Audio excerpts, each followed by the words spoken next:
Hi guys, welcome back to my channel. This is my second video ever. If you're new here, don't worry, I am as well. I wanted to go over, this channel is going to be basically about book reviews and book hauls and my love for books. If this is your second time watching me, thank you for coming back. I hope I entertained you in the first one, I guess. My first video was not the greatest, but hey, it was fun. I'm going over the 5 books that I read this summer and what I'm rating them. First up, we have The Paris Apartment by Lucy Foley. This is my second time reading a Lucy Foley book. I like her writing. I really enjoy that every character is a chapter and has their own point of view. So in this one, we follow Jess, who runs away from her hometown because she has a run-in with the law, and she's hiding in Paris at her brother's apartment. However, when she gets to Paris, she can't get a hold of her brother, but manages to get into his apartment. While she's there, she realizes that something might be up. Her brother has been missing for a couple days. She hasn't heard from him, and none of his neighbors are speaking. Like, they are sketchy neighbors, sketchy building. So she's trying to get to the root of it, trying to find her brother. What's going on? Was he kidnapped? Was he murdered? It's pretty suspenseful with kind of a twist. Everyone in the building is a suspect. I give this one a 4 because it did keep me at the edge of my seat. It was well written. I like Lucy's writing. Yeah, if you like a murder mystery, The Paris Apartment would be good for you. Next up, we have Malibu Rising by Jenkins Reid. This was my first Jenkins Reid book, and I must say, her writing is phenomenal. She is such a great descriptive writer. She makes everything, like the scenes are beautiful, the characters are great and well developed. Absolutely loved it. This is about a group of siblings that grow up in California, but it actually has like a back and forth timeline, their lives growing up and then their parents' lives and how they met. Their father is a very famous musician who pretty much like neglected them and did not step up to the role as a father should. He was too busy living his rock star life. So it follows like 2 plots: the children growing up and raising themselves, and the parents' story and how they met and how him becoming famous affected their marriage and affected his ability to be a present father, especially when he was touring so much. Some people didn't really like the end, but I liked it because it is what it is kind of thing. You can't always get a happy ending. Like, that's not how life really works. I liked Jenkins Reid writing so much so that, of course, I picked up the next hot book, Daisy Jones and the Six, all about music.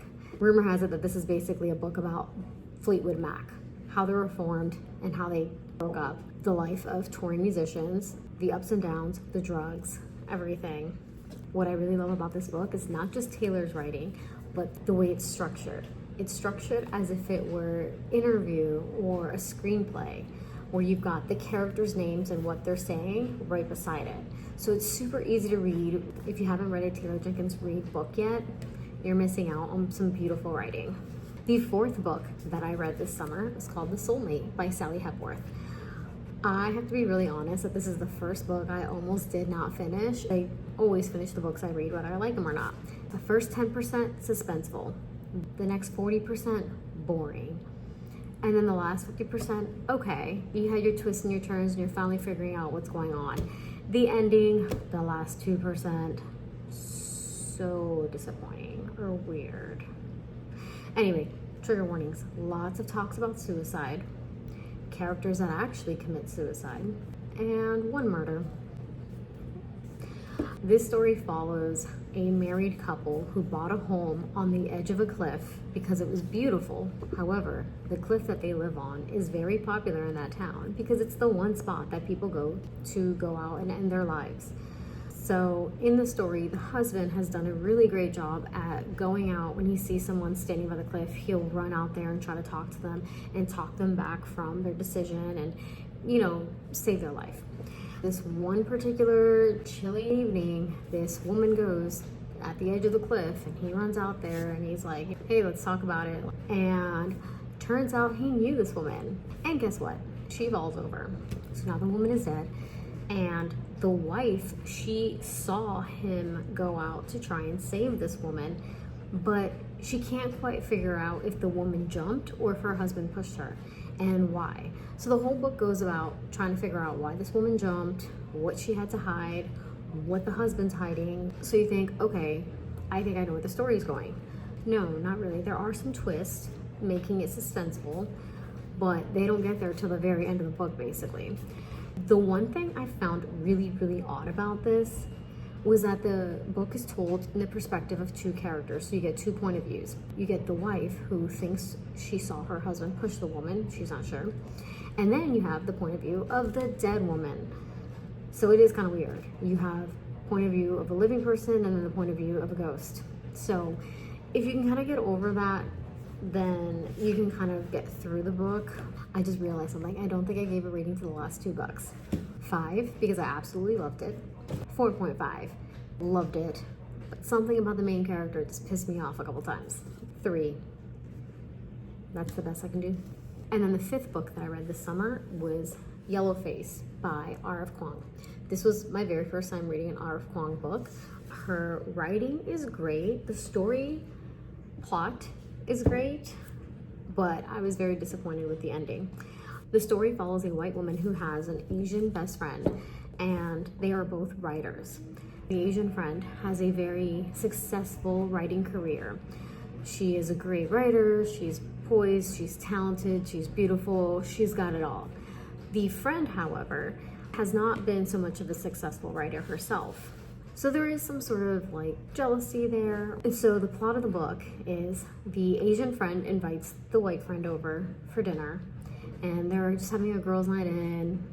The Asian friend shows the white friend her new manuscript of the book that she's been working on. However, later that night, there is something tragic that happens and the Asian friend dies in front of the white friend. So the white friend, of course, she's freaking out. She cares about her friend. She didn't want her friend to die. She didn't do it. But before the cops come over to take away the body, she decides to take the manuscript, because why not? Nobody knows that it exists, only her. She was showing her as the first person to see it. So what happens? As she reads the manuscript, she decides to edit it and kind of like add to it. And in her head, she thinks they're writing this book together, her and her dead friend. But eventually she passes off the book as her own. The book had a lot of like Chinese history, and a lot of people were questioning this. How are you a white woman who knows so much about Chinese history, yet you had this Chinese best friend of yours that just passed away? So people start to question, like, where did you get this manuscript? Like, was it really yours? The writing is so similar to your dead best friend. And eventually, you know, she gets caught. And then the ending, I don't know if I would have believed the ending. I kind of feel like it could have ended about 25% before it did.